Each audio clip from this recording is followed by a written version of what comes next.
গৌরব চৌধুরীকে নন্দিনীর সাথে বিয়ে করতে বাধা দেয় শিবপ্রসাদ গাঙ্গুলি এবং সঠিক সময়ে অবশেষে বাঁচিয়ে নেয় নন্দিনীর জীবন, তাও আবার আরাধ্যার সাহায্যে। বন্ধুরা, চলন্ত পর্বে আমরা দেখব গৌরবকে কথাবার্তা বলতে থাকে বিজিত ও কর্ণর সাথে। কর্ণ বলে, খুব সুন্দর নাটকটা করছো তুমি, ওয়েল ডান। এভাবেই চলতে থাকলে আমরা মুখার্জি পরিবারকে নিজেদের নখের আগায় নাচাতে থাকবো। তুমি দেখতে পাবে তখন গৌরব আমাদের বিজনেসটা ঠিক কীভাবে বাড়তে থাকবে। গৌরব বলে, কাজটা আমি করছি, কিন্তু কিছু টাকা পয়সা দরকার। কর্ণ বলে, কত লাগবে? 1 লাখ, 5 লাখ, 10 লাখ, যা লাগে তুমি নিয়ে নাও, তোমাকে টাকায় মুড়িয়ে দেবো কাজটা সম্পূর্ণ করলে। তখনই গৌরব বলে, ধন্যবাদ, আমিও বুঝতে পেরেছিলাম আপনি আমাকে এভাবেই সাহায্য করবেন। এবং আমরা দেখব বারবার আরাধ্যার মনে সংকোচ হয়। সে জিজ্ঞাসা করে, আচ্ছা গৌরব জয়বাবু, আপনাকে আমি কোথায় দেখেছি? তখনই গৌরব বলে, আরে আমাকে তুমি দেখতে পারবে না, অসম্ভব। তখনই আরাধ্যা বলে, না আমি শিওর আমি তোমাকে ঠিক দেখেছি কোথাও একটা, আর এটা ভুল হতে পারে না। তখনই তটিনী বলে, তোমার কোনো ভুল হচ্ছে আরাধ্যা, উনি তো বাইরে থাকতো, এখানে সব কিছু করতো না। তখনই সেই কথায় গৌরব সহমত দিয়ে বলে, ইম্পসিবল, আমাকে দেখাটা তোমার সম্ভব নয়, আমি কলকাতায় আসিনি ঠিকমতো। আর তখনই আরাধ্যা জোর করতে থাকে আর বলে, আমি দেখেছি তোমাকে, আমি মিথ্যে কথা বলবো? তখনই হাত ধরে আটকে দেয় সেইখানে আরাধ্যার হাজবেন্ড আর বলে, এমন কেন করছো? লোকজনের সামনে সিন ক্রিয়েট করো না, চলো এখান থেকে তুমি। আরাধ্যাকে টানতে টানতে কাবির নিয়ে চলে যায় সেখান থেকে। তখনই পাশ থেকে জিজ্ঞাসা করে সঙ্গে সঙ্গে পরশুরাম এসে, সত্যি করে বলো তো তুমি কোনো কিছুর সাথে যুক্ত আছো নাকি? আরাধ্যার সন্দেহ লাগছে তোমার প্রতি। তখনই গৌরব বলে, না না, আপনিও আমার উপরে বিশ্বাস করুন, এমন কেন করছেন? আমি কিচ্ছুটি করিনি, আমাকে ও খামাখায় সন্দেহ করছে, ওর মাথা ঠিক নেই এখন, চিন্তা করছে কাবেরীর জন্য, আর এই বাড়ির প্রতিটি মেয়ের জীবনটা নষ্ট হয়ে গেছে তাই। তখনই নিজে হাতে পরশুরাম বিয়ের পিড়িতে বসিয়ে দেয় গৌরবকে। তখন আরাধ্যা কাবেরীর হাত ছাড়িয়ে চলে আসে এবং শিবনাথের সামনে পড়ে, বলে, জামাইবাবু কিছু লেট হয়ে যাওয়ার আগেই প্লিজ বোঝার চেষ্টা করো, এই বিয়েটা কোনোভাবেই দিও না, এটা আমার নিজের জেঠু ও আমার বাবার প্ল্যান, আমার নিজের বড়দি ভাইয়ের জীবনটা নষ্ট করবে বলে। ছোটদি ভাই, তুই তো বোঝার চেষ্টা কর, আমি কেন বারবার বলছি, আমি তোর কাছে হাত জোর করছি, পায়ে ধরছি, এমন করিস না, নন্দিনীদির জীবনটা নষ্ট করিস না। তখনই শিবপ্রসাদ বলে, তুমি যে কথাগুলি বলছো সব সঠিক তো? তখন আরাধ্যা সে জোর গলায় বলে, হ্যাঁ সবটা সঠিক, আর আমি এটা বলছি এ বিয়েটা হলে জীবন নষ্ট হয়ে যাবে নন্দিনীর, এটা তোমরা কী করে করতে দিতে পারো? তখনই তটিনীকে বোঝানোর চেষ্টা করে শিবপ্রসাদ, একবার যাচাই করা উচিত। তটিনী বলে, না সবটা ভালো, আমার বাবা এমন ভুল করতে পারে না। এবং নন্দিনীর কাছে গিয়ে আরাধ্যা অনুরোধ করে, নন্দিনী এই বিয়েটা করিস না। নন্দিনী তখন বলে, চুপ কর, কী করছিস তুই, পাগল হয়ে গেছিস নাকি? কত ভালো ছেলে গৌরব, এটা হতে পারে না। তখনই নন্দিনীকে সরিয়ে দিয়ে সঙ্গে সঙ্গে তটিনী নিয়ে চলে যায়। নন্দিনী বলে, আমি কোনো ভুল করছি না তোরে? তটিনী আমার মন কু ডাকছে।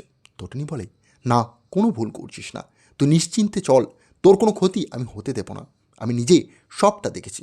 এবং নন্দিনী গিয়ে অবশেষে বিয়ের পিড়িতে বসে পড়ে তটিনীর সাহায্যে গৌরবের পাশে, এবং একে একে সবটা এগিয়ে যায়।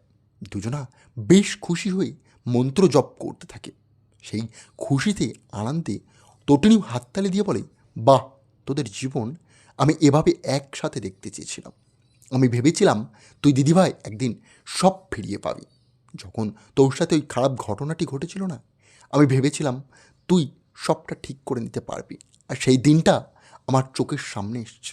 তখনই গৌরব বলে, তুমি সত্যি একটি ভালো মেয়ে, আমার এক পলকেই তোমার প্রতি একটি ভালোবাসার সম্পর্ক সৃষ্টি হয়ে গেছে, তোমার মতো মেয়ে এই দুনিয়াতে পাওয়া অসম্ভব প্রায়, তাই আমি তোমাকে আপন করে নিতে চাই। এবং পরশুরাম ও কাবির দুজন মিলে বিয়ের প্রীত তুলে অবশেষে সামনে নিয়ে এসেন নিজের শালীকে, তার হাজবেন্ড গৌরব সবাইকে প্রমাণ ও সাক্ষী রেখে অবশেষে বিয়েটা করে, এবং তারা অগ্নি সাক্ষী রেখে মালাবদল সারতে থাকে। সেই বিষয়টি থেকে বেশ খুশি হয় তটিনী গাঙ্গুলি। সে ফটো তুলে বলে, এই মেমোরিটি সারাটা জীবন আমি আমার কাছে রেখে দিতে চাই।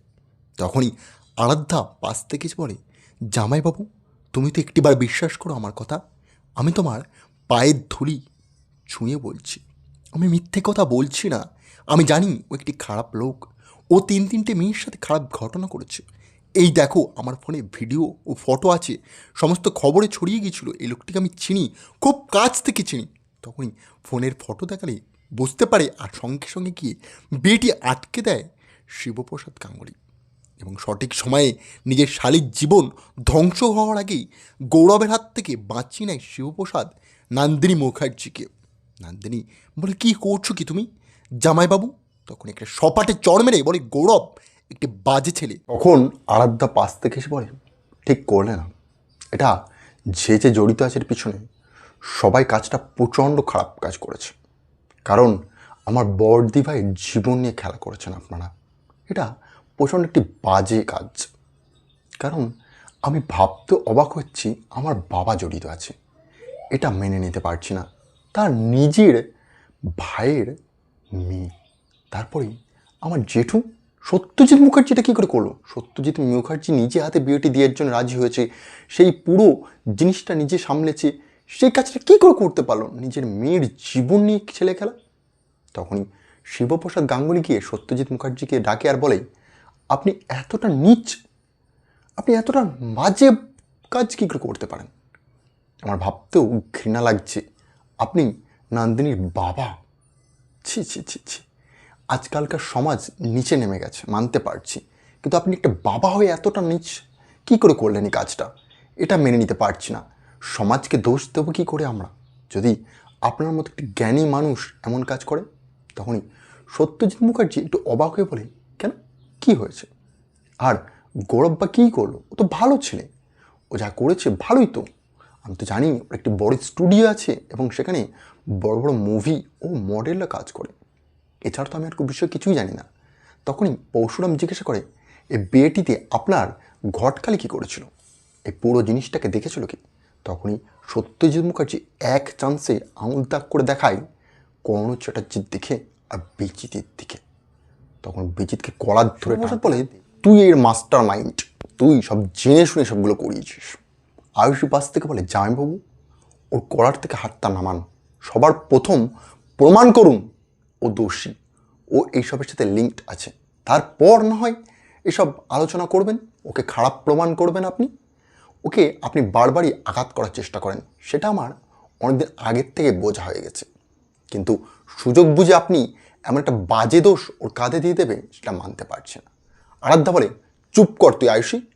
তুই প্রতিটা সময় বিজিতের হাত থেকে বাঁচিয়েছে তোকে নিজে পরশুরাম, আর তুই পরশুরামের ওপরে আঙুল তুলছিস। তুই মানুষ না অন্য কিছু। তখনই আয়ুষী বলে, কি করব?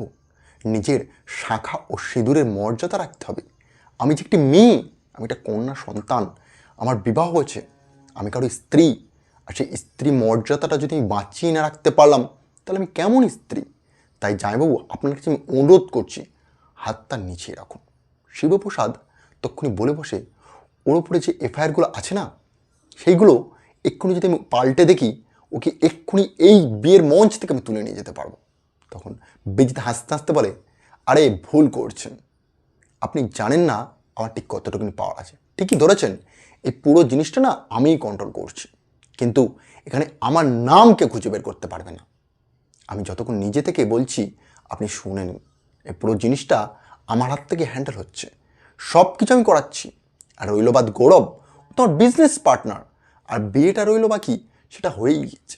আপনি যদি এই মুহূর্তে বিয়েটি ভেঙে দেন, তাহলে এই পুরো বাড়িটির নজরে আপনি খারাপ হয়ে যাবেন, বিশেষ করে আপনার বড় শাড়ির নজরে। তখন কি করবেন?